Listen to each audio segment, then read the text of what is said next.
The fifth round of U.S.-Iran nuclear talks kicks off in Rome. Over 50 Palestinians killed or missing after Israeli airstrike hits home in Jabalia. And the Israeli military strikes over 75 targets across Gaza under Gideon's Chariots campaign.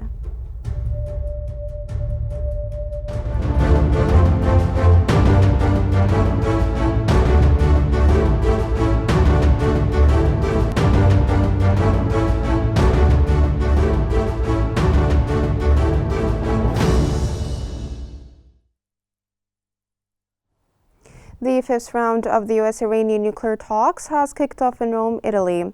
Iranian media reports indicate that while Tehran and Washington are resuming nuclear talks, Iran firmly insists on continuing its uranium enrichment activities. Tensions are high as both sides remain inflexible on key issues, particularly Iran's uranium enrichment, which U.S. officials want halted, while Iran insists this demand is non-negotiable.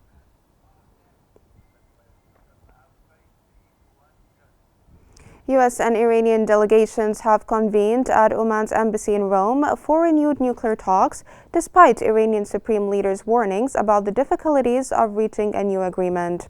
Both sides face significant stakes, as U.S. President Trump aims to limit Iran's nuclear capabilities, while Iran seeks relief from crippling sanctions impacting its oil-dependent economy.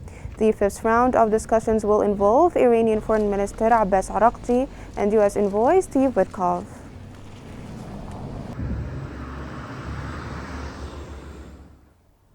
Iran's Foreign Minister Abbas Araghchi has arrived in Rome for the fifth round of indirect negotiations with U.S. envoy Steve Witkoff, mediated by Oman.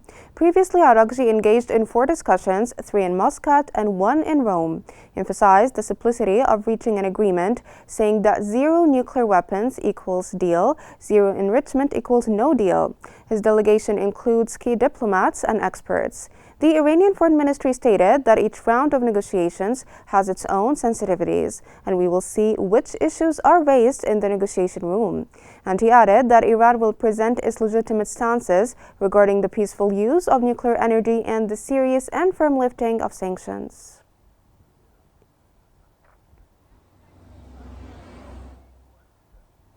The Iranian Foreign Ministry spokesperson Ismail Baqai has stated that negotiating team in Rome is dedicated to safeguarding the nation's rights and interests. Baqai emphasized that Iran's nuclear program is a source of national pride born from years of resilience. That comes as Iran's Foreign Minister Abbas Araghchi is participating in the fifth round of indirect talks with U.S. envoy Steve Witkoff, reaffirming that a deal hinges on Iran's right to enrich uranium.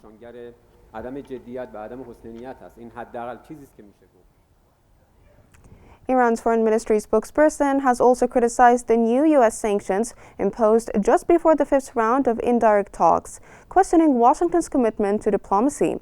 In a post on X, he condemned these measures as unlawful and inhuman, asserting they violate the basic human rights of Iranians. Baqai emphasized that such sanctions only strengthen the belief that the U.S. aims to obstruct Iran's progress, while the nation remains resolute against this hostility.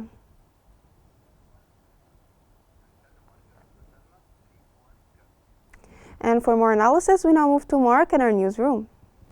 Thank you very much, Selma. Good afternoon, everyone. Yes, we are now joined by Dr. Mohammed Osman, who is an international relations specialist, joining us from Cairo. Welcome to Qnews. So given the high tensions and inflexibility on key issues, are there strategies that can be employed by both sides to try and foster a more productive dialogue in the talks? Thank you for having me, Mark. It seems that right now in the indirect negotiations between Iran and the United States, there seems to be one single outstanding issue among others that is causing some sort of, not blockage, but some sort of obstruction in the pathway of the current negotiation, obstructing it and preventing it from reaching a conclusive deal. And that is the issue of enrichment. The United States seemingly insists that Iran carries out zero enrichment of uranium to halt all the uranium enrichment processes in its nuclear facilities, while, of course, Iran insists that it reserves its right to enrich uranium and is open for an agreement over the percentages of this enrichment so that it can ensure that the enrichment is for peaceful purposes and for the peaceful development of nuclear energy and not for a weaponization program. And if the two parties to the negotiation do not manage to bridge this gap and reach some sort of compromise that is suitable for both sides, I think then the negotiations might actually reach an impasse and ultimately collapse. However, I think that both parties have a vested interest in the success of this negotiation. Maybe in the near future, both will apply or show more flexibility.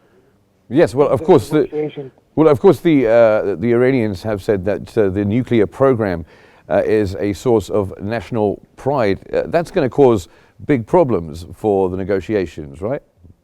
Oh, yeah, definitely, because what the Iranians are saying that what the U.S. is proposing, the zero enrichment issue, is basically a quasi-dismantlement of Iran's nuclear program and an attack on Iranian sovereignty. And this will cause the Iranian regime or government a legitimacy crisis inside the country and could actually lead to severe instability inside the country and social unrest and political unrest as well. And many segments within society will be more than willing to challenge the authority once more of the regime of the mullahs in Iran if they are seen as forfeiting their nuclear program to the United States, especially that they have invested tens of billions of the riches and the resources of the Iranian people in order to build this program. The Iranian people have paid a huge price in terms of being isolated, in terms of suffering from the ramifications of Western and UN sanctions as well, due to the building and the investment in this nuclear program. So now if the Iranians just give it away, it will be detrimental to their own legitimacy in the eyes of their own people and could lead to some sort of internal crisis in Iran. That's why the Iranians are adopting such rhetoric, saying that this is a source of national pride and that we will never abandon it. And of course, such statements are directed towards the Iranian public in order to ensure them that their government will not engage in any agreement that will subvert their own sovereign rights. Now, of course, that isn't the only problem. Israeli senior officials, Ron Dramer and also David Barnea, are to meet Witkoff on the sidelines of the nuclear talks in Rome. Given that Israel has made no secret of the fact that it would like to derail the negotiations, what message does this send out to the Iranian delegation? Of course, it does send a very negative message at the end. Ron Dermer, the Israeli Minister of Strategic Affairs, and Barnea, the head of Mossad, both very senior Israeli officials and very close confidants of Prime Minister Netanyahu, are present in Rome and are speaking with Witkoff in what they say is a coordinating of positions between Israel and the United States with regards to the negotiations taking place between the U.S. and Iran over the nuclear issue.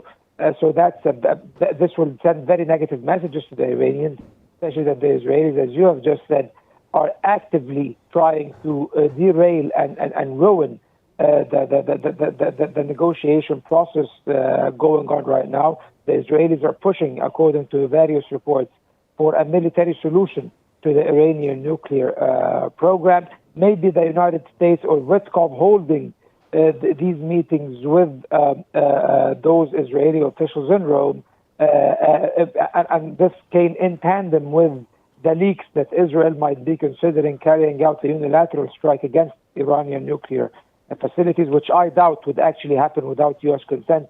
However, I think that all of these things put together let us believe, or makes us believe, that the United States is playing some sort of mind games with the Iranians to pressure them to be more lenient and flexible in the negotiating process, especially that today Witkoff ran into the indirect negotiations with the Iranians 40 minutes late due to his meeting with Bremer and Barnea overrunning its original allotted time, which means these are some sorts of mind games that are very well known in the world of diplomacy and negotiation, unfortunately. So I think that it sends the wrong message. Absolutely. And going back to the nuclear issue, Abbas Araghchi has made the statement, zero nuclear weapons equals deal, zero enrichment equals no deal. Wasn't there a point when President Trump was softening on the issue of enrichment? The problem that President Trump's stances and statements and remarks are always inconsistent with one another, and as well inconsistent sometimes with members of his own administration, including Steve Witkoff. So we have seen shifting U.S. positions on the Iranian nuclear issue over the past few weeks that have been rather mind-boggling. The U.S. would say once that you have to dismantle the entire nuclear program, and then no, you don't have to dismantle it, we have to agree on enrichment, and then they would go again revert into the idea of zero enrichment. So there is some sort of inconsistency, as if President Trump does not really know how to reach a deal that will serve the interests of all the parties, not only the United States. He also wants to please Israel. He played hardball with Israel when they tried to infiltrate his own administration, to influence the way he is going about the negotiations with Iran by sacking the National Security Advisor and Mike Waltz, and containing the influence of the hawkish members of his administration with regards to the Iranian issue and the Middle East. However, on the other hand, he does not want to lose Israel as an ally or appear as if he is going to do some settlement on their expense. So that, I think that this explains the shifting backwards and forward between many U.S. positions. But now the stable U.S. position is zero enrichment, which is causing a huge problem in the negotiations, while the Iranians are being much more level-headed and saying, we are not interested, we are willing to completely abandon any alleged aspirations for a nuclear program, give the necessary assurances, agree on the monitoring mechanisms and the percentages of enrichment. This is what we are willing to engage in. However, engaging in an agreement that will strip the right from Iran to enrich uranium, which is an infringement on Iranian sovereignty. Enriching uranium for peaceful purposes within certain percentages is not against IAEA guidelines or the Nuclear Non-Proliferation Treaty. And as long as the nuclear facilities in Iran, like any other country in the world, undergo the monitoring of the observers of the IAEA, then there should not be a problem. However, it seems that the United States is interested in taking the extra mile and pushing Iran for the complete stoppage or halting of enrichment. And of course, as I said before, this will cause an internal crisis in Iran. And even logically, if Iran wants to develop a nuclear weapon, they already by now, according to reports, they have the know-how. So as long as you have the know-how, you can elect to develop nuclear weapons at any time of your choosing. So what the U.S. the assurances the U.S.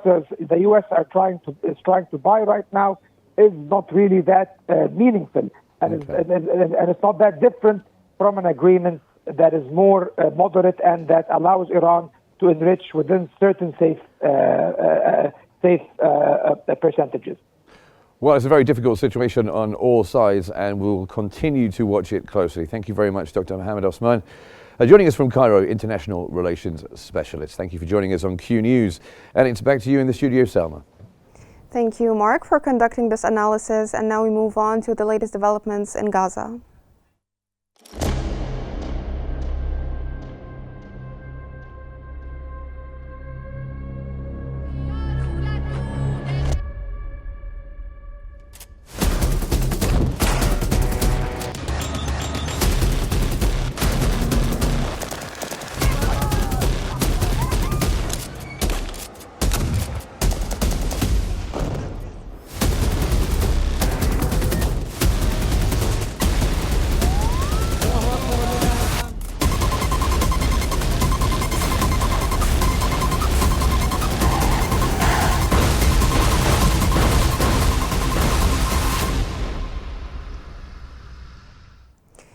Gaza Civil Defense has confirmed that more than 50 Palestinians were either killed or remain missing after an Israeli airstrike targeted a residential home in Jabalia al-Balad in northern Gaza.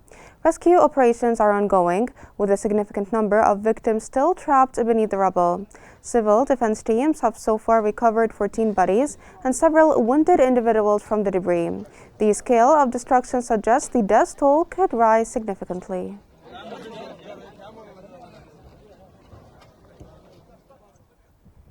Israeli airstrikes have killed at least 28 Palestinians in multiple attacks on central and southern Gaza since dawn.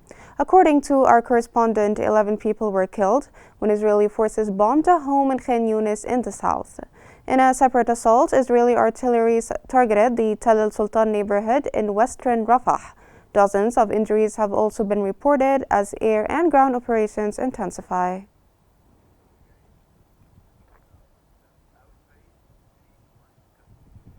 Lauda Hospital in northern Gaza reported that Israeli forces detonated an explosive device via a remote-controlled robot near the hospital premises.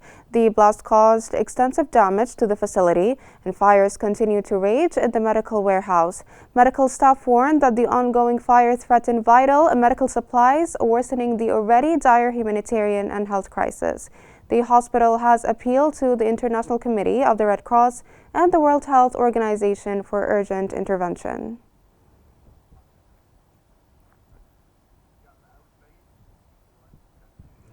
The Israeli occupation military has said it has struck over 75 targets across Gaza in the past 24 hours under the ongoing Gideon's Chariots campaign. According to Israeli media, the strikes hit military buildings, weapons storage facilities, and sniper positions. The campaign, described as part of broader operations to weaken Hamas capabilities, comes amid growing international concern over civilians' casualties.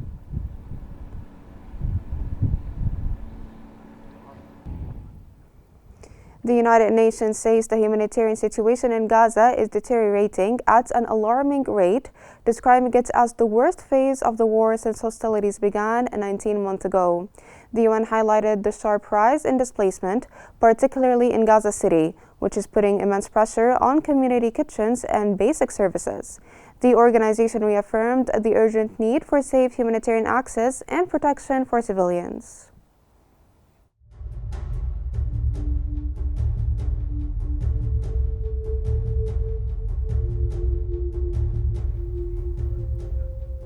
The World Health Organization has issued a grave warning that Gaza's health system is on the brink of collapse.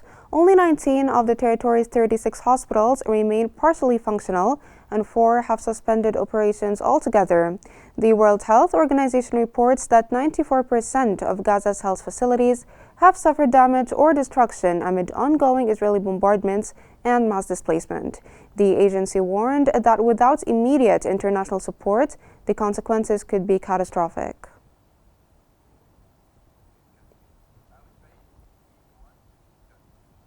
"80 countries issued a joint statement warning that Gaza is experiencing the worst humanitarian crisis since the Israeli war on the enclave began on October 7, 2023. The statement emphasized that civilians are facing an imminent risk of famine. The countries urged the United Nations during Civilian Protection Week to fulfill its legal obligation to safeguard non-combatants during conflict. The statement underscored the civilian protection is not optional, but a binding duty under international humanitarian law.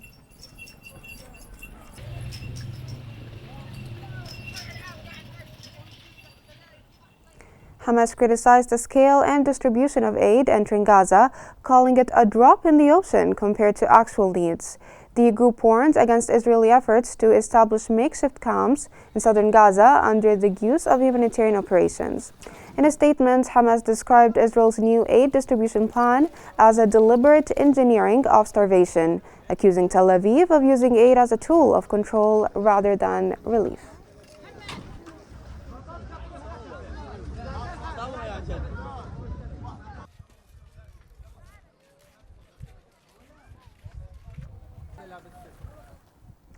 Dozens of parliamentarians from across the globe are calling for urgent action to end the humanitarian catastrophe in Gaza. In a joint statement, they warned that Israel's blockade has led to critical shortages, putting over 2 million Palestinians at risk of famine. The lawmakers demanded the immediate and unconditional reopening of all border crossings to allow the unimpeded entry of humanitarian aid, particularly food and medicine.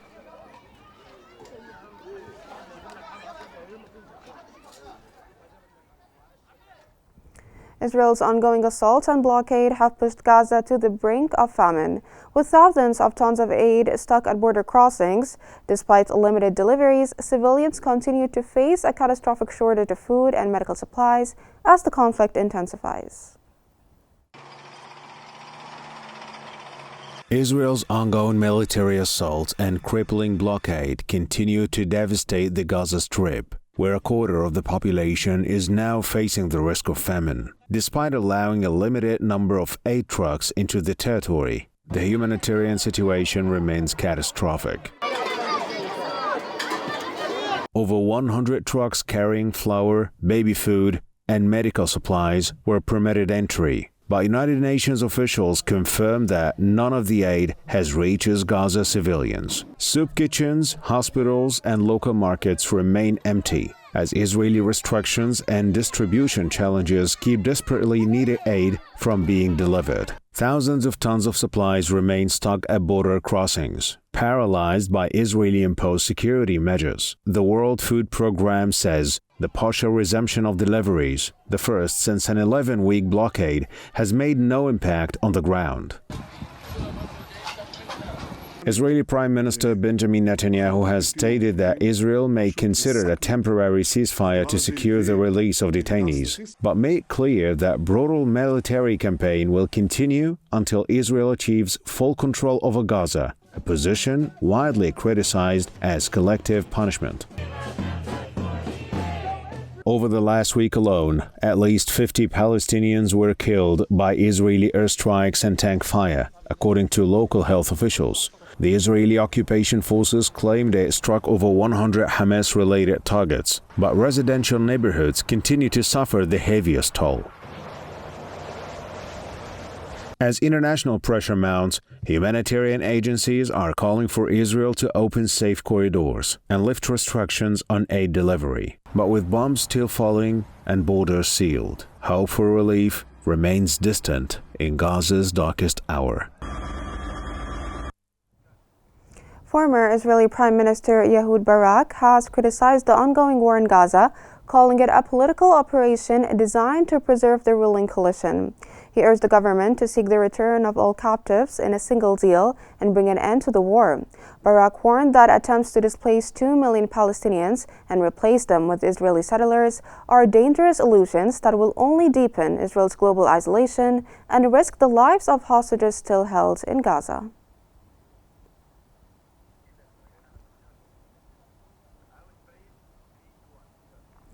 Israeli Prime Minister Benjamin Netanyahu's office has confirmed that he remains fully responsible for national security, particularly in the context of a multi-front war. The statement followed his nomination of David Zini as the new head of the Shin Bet. The move is pending approval by the Senior Appointments Committee. Netanyahu's office stressed that appointing a permanent director during wartime is critical, rather than relying on interim leadership.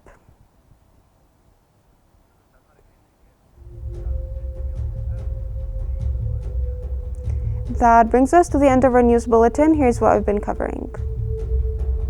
The 5th round of U.S.-Iran nuclear talks kicks off in Rome. Over 50 Palestinians killed or missing after Israeli airstrike hits home in Jabalia. And the Israeli military strikes over 75 targets across Gaza under Gideon's Chariots campaign. This concludes our news bulletin for the hour. Don't forget to follow Q News on YouTube, Facebook, X, Instagram, and TikTok at QNewsEG to stay informed. Thank you for watching and stay tuned for more updates on Q News.